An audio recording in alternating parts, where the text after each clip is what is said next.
Hi, Teresa. So nice to see you again. Hey, Ulrika, it's a pleasure. Oh my goodness, we're making this a habit. I love it. Yeah, no, I love it too. That's so great. And there's so many things, so many interesting topics that we could cover. And today I was just thinking, because last time we spoke, we talked about sensory issues, and then it was more on clothing, and we had the example with the socks. Yes. But then you also talked about some other sensory issues. You talked a little bit about sounds, that Mhm. could be something that you could be very sensitive to. And I thought maybe we can just dig a little bit deeper into that today. Yes. How does that sound? That sounds great. I like that. Yeah, good, good, good, good. Yeah, that's perfect. No, that's really, really good because um, sounds is so different. Like some people speak loud and some speak, mumbles. And I've noticed as well lately, and I'm not sure if that's because we now talk on the, like, sit in front of the screen so much, that I speak a bit louder than I normally do. And I know that people in my household, they think that you speak so loud, and that, that can be a bit annoying. Mhm. So it's so different, what we hear and how sensitive we are. And especially being in a family or when you go out places where there's loud music or sitting at school, you can be sensitive to someone is writing with a pen. So I thought it would be great to just like dig deeper into that. And if you can tell us a little bit about how it works. Yes, absolutely. So the thing is, and actually, I really like that you chose for us to speak about sound today because I've seen where sound sensitivity could lead to dangerous situations. Excuse me. Hmm. And the reason I say that, I worked with a family, and the young man was 9 years old at the time, and they went to a public, it was like a fair. They went to a fair, and fireworks went off, and he Mm, ran, and it was dark, and he was mm, 9 in a place mm, with a whole lot of people.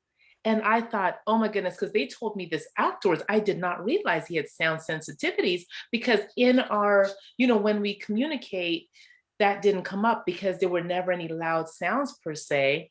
And, parents being the expert when it comes to their child, you know, um, we didn't go through that. We didn't talk about it. And I didn't, like I said, I didn't realize that was a concern, which is why it's important, parents, you as the expert, talk to the people who you're working with so then, be so that everybody can be aware of all of the issues. Write it down because in the mm. moment, you're not going to think about it. I come to your house for a couple of hours to do an assessment, and you're not going to think about the 3 times that he ran off because of the noise, but those 3 times, his life could have been in danger because Mm. of that. So those are serious circumstances. So I'm really glad you brought that up because my job is to help keep children safe. Mm. So what happened in that experience then was that he got afraid. So he got afraid and ran off. Exactly, because the noise was just so startling. So then you can be afraid of noises so that you can be sensitive to that, and you can be sensitive to, the volume Exactly. Yes. And and some the children, and the different sounds as well. Mm. exactly, because some children are sensitive to, different decibels of sound. Yeah. So some may be, oh, it's a lower tone, it's a high pitched tone, just different tones. And we want to be very mindful of that because we can't control the sounds in the environment. Yeah. So we want to get children used to those sounds so that it doesn't present a danger later on, you know? Not even that. It could also be, maybe they're hanging out with friends and all of a sudden that sound, and then they act in a way that, their friends are like, oh my gosh, this guy's crazy. What's wrong with this kid? And don't want to be his friend. Yeah. So, we want to protect the child by teaching them to be, to getting them to be able to tolerate those sounds so Mm. that they're safer in their environments, any environment when it comes to sound, and they can maintain certain friendships because, it's not like, oh, this sound, and then I acted this way. Now my friends think I'm crazy. Now I'm afraid to go out. I'm afraid to have friends. I don't trust anybody Mm. because of the experience that I've had. So we want to really,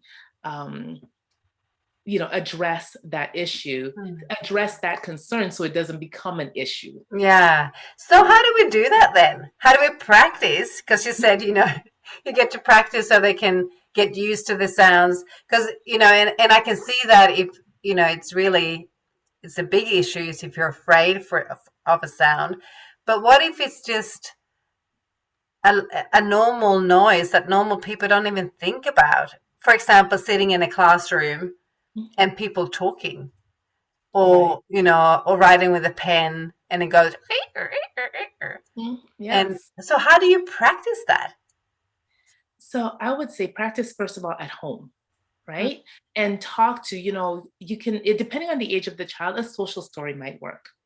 Mm. And have them, maybe watch TV and try different sounds, different levels of sound, talk to have different people, like not, because you can tell when your child is uncomfortable, based on because of a sound that they're hearing.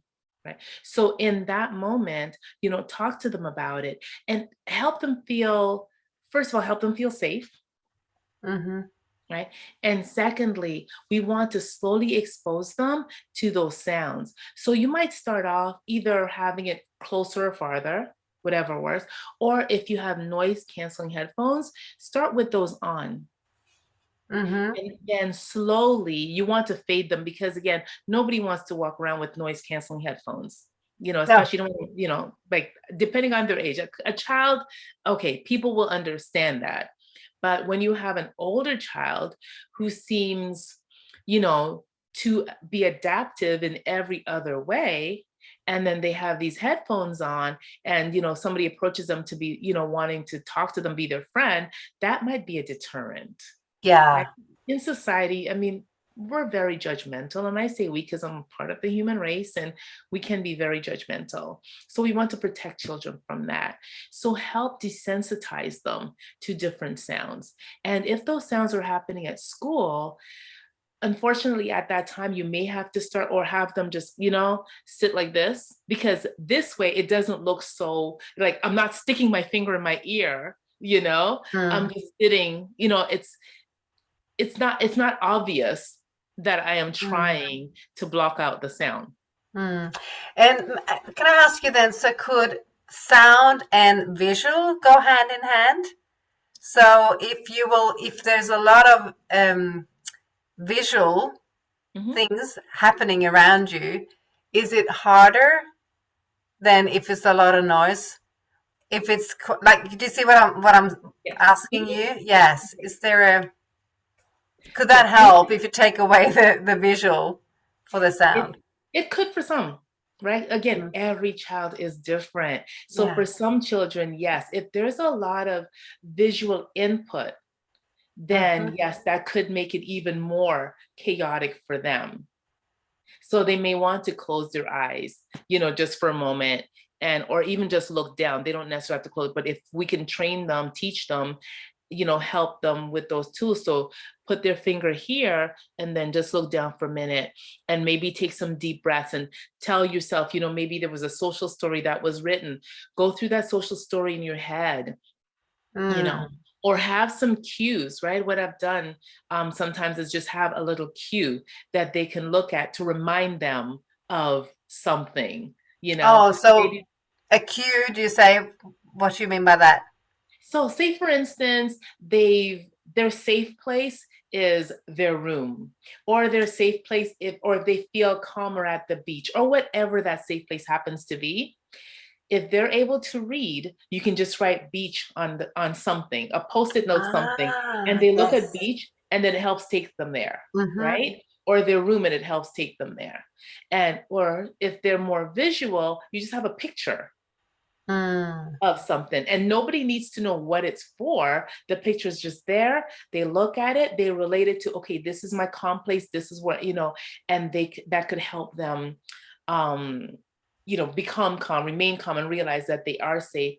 And as they go through that process, because I think too, it's like when we hear sounds, we relate them to dangers. But then you also want to think, if I'm sensitive to this sound, I need to, first of all, calm myself down so I can deal with the situation as it is, instead of just running off, Mm. right? Like this young man did. So if I can look at something that will help me remain where I am, and do the thing that we said I was going to do, or maybe put ear. So what this means, I'm going to put my hand like right over my ears like this, Mm.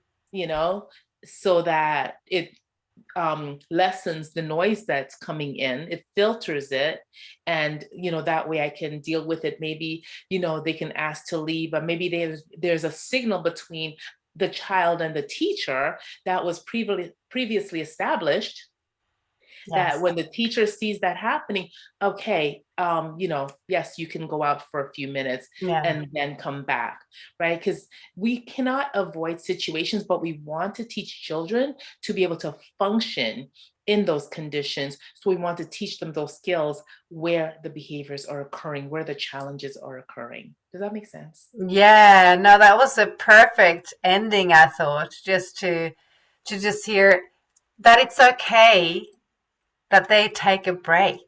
Mm-hmm. Like they find their strategies in the situation that they're in, and then also it's okay that they remove themselves and then that they're able to come back to it because they live in the world, and we have to find ways, as we all do, to be able to cope with certain things.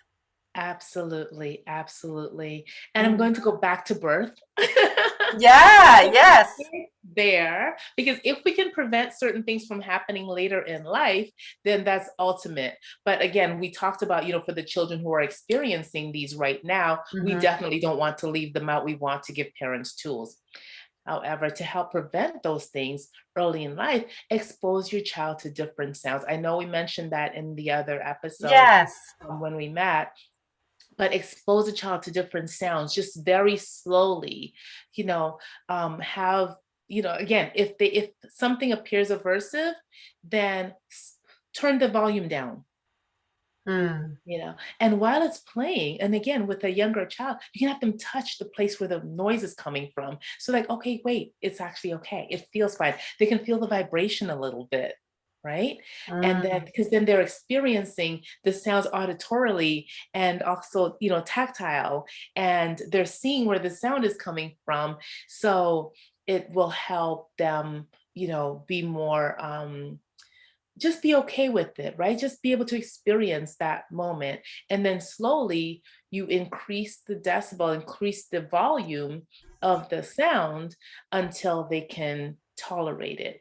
With Mm. a baby, you want to be very careful because you don't want any eardrum issues. So just slowly over time, as they grow, as they develop, as they, everything gets stronger and more well formed. But you don't want them, you don't want them to be exposed to like a blaring noise but again, you may not be able to prevent that if you're out in the community. But at home, you can slowly, help them to get used to those sounds by exposing them to it. Mm. So we often say, "Oh, the baby's sleeping," but maybe you can do the dishes, you can turn the vacuum cleaner on, and if the dog is barking, it's okay because then they just get used to different sounds. Yeah. Exactly. And two, you can't control what's happening at the neighbor's house. No, Right? If you exactly. live in a place where, you know, if you live in an apartment, you can't control the noise coming from next door. So yes, get your child used to those sounds. If you live Mm. in a big city and the fire truck comes by, comes past, you can't control that. So Mm. don't sanitize your home so that your child gets artificially used to this super ultra quiet place, and then the world is so full Mm. of noise and chaos that they don't know how to deal with it when they Mm. get into those environments. Yeah, well, that's great advice because I think as a parent, especially if you have children with additional needs, you are so overwhelmed sometimes with all the things that you want to take away, Yeah. things that might alarm your child. So then you might not help them in the long run. So Right. thank you for that. Yes, you're So welcome. great to speak to you again. And I can't wait until next time. Yes, I'm excited. I'm so excited. So again, just to add to what you said, and then I'll let you go. Instead of avoiding those situations, slowly expose your child to it. Help them navigate in those Mm. situations, right? One of my favorite sayings is prepare the child for the path, not the path for the child. Right? So if you prepare your child for all these, the various situations that they're going to encounter, then you're really doing them a favor. If you protect them too much, you're doing them a disservice because Yeah. they'll never learn. And what comes to mind? The movie Frozen, right? Have you seen that Mm. movie? Yes, I have. Elsa had a gift and she was put in a room and not allowed to hone it in and to learn how to use that gift, Mm. right? She didn't learn how to use the skills. She didn't learn how to integrate with society. Mm. And when she finally was out, then chaos. Yeah. And for Right? people who don't know, she created ice, right?